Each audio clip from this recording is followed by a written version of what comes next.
நீதிமொழிகள் 14:1 புத்தியுள்ள ஸ்திரீ தன் வீட்டை கட்டுகிறாள். இது கொஞ்சம் வித்தியாசமா இருக்கும். ஏன்னா குடும்பம் அப்படிங்கும்போது 2 பேர் தானே. ஆணும், பெண்ணும் சேர்ந்தது தானே குடும்பம்.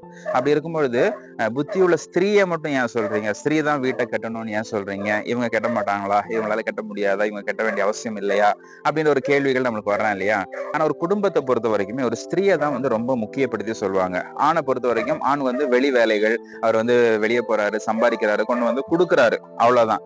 குடுக்கறத வச்சு இவங்க தான் வந்து அத கரெக்ட்டா பிளான் பண்ணி, ஒரு அரிசி வாங்குறோம் அப்படின்னாக்க, அரிசி வந்து எத்தன நாளைக்கு மெயின்டெயின் பண்ணலாம்.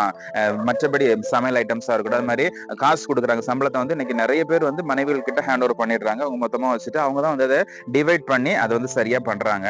அப்ப சம்பாரிச்சு வந்து குடுக்குறது தான் இவருடைய வேல. அத வந்து டிவைட் பண்ணி எப்படி வந்து செலவு பண்ணலாம்? கரண்ட் பில்லுக்கு இதுக்கெல்லாம் வச்சுட்டு நம்ம மிச்சத்த எப்படி செலவு பண்ணலாம் அப்படின்றத டிசைட் பண்ண வேண்டியது இவங்க தான். சோ இவங்க கையில தான் வந்து அத்தாரிட்டி இருக்குது. இவங்க தான் வந்து இதெல்லாம் செஞ்சுட்டு இருக்காங்க. அப்படி இருக்கிறதுனால தான் சொல்லப்படுது, புத்தியுள்ள ஸ்திரீ தன் வீட்டை கட்டுகிறாள். அப்ப இந்த புத்தி ஒருவேளை இந்த ஸ்திரீ வந்து அந்த புத்தி இல்ல. இவங்களுக்கு வந்து ரொம்ப செலவு பண்ணக்கூடியவங்களா இருக்கும்போது, இவங்க வந்து சரியா மெயின்டெயின் பண்ண தெரியாதவங்களா இருக்கும்போது, வீடு வந்து கட்டப்படுறது இல்ல. இன்னைக்கு நெறைய டைவர்ஸ் ஆகுறதுக்கான காரணம் என்ன அப்படின்னா, வெறும் ஆண்கள் மட்டும் கிடையாது. இன்னைக்கு பெண்களும் தான் பெரிய டைவர்ஸ். நீங்க பாத்தீங்கன்னா நெறைய குடும்பங்கள் வந்து டெய்லி சண்டை நடக்கும்.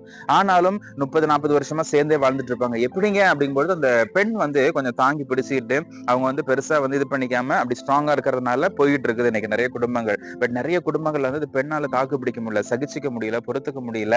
அதனால இன்னைக்கு வந்து நெறைய குடும்பங்கள் உடைக்கப்பட்டு போயிடுது.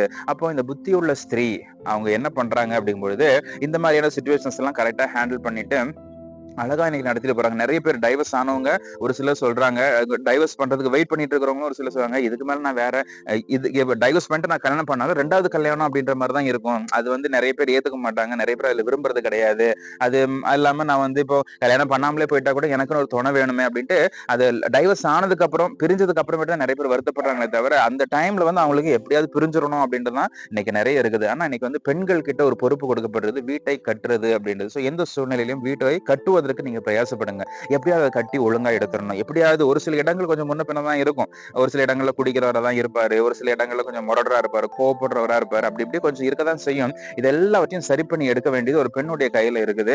வசனம் சொல்லுது, ஸ்திரீயானவள் தன்னுடைய நன்னடத்தையின் மூலம் விசுவாசம் இல்லாத கணவனையும் ஆதாயப்படுத்திக் கொள்வாள் அப்படின்றது. கொஞ்சம் டைம் ஆகலாம். ஆனாலும் உங்களுடைய நல்ல பிஹேவியர், நீங்க நல்ல நடக்கும்போது, நல்ல கீழ்ப்படிஞ்சு நல்ல மனைவியா நடக்கும்பொழுது கண்டிப்பா அவர் வந்து மனம் திரும்புறார் அப்படின்னு வேதம் சொல்லுது.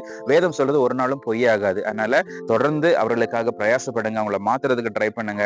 குடும்பத்தோட இணைஞ்சு நடங்க. குடும்பத்த கட்டுங்க. கர்த்தர் பெரிய காரியங்களை உங்களுடைய வாழ்க்கையிலும் செய்வார்.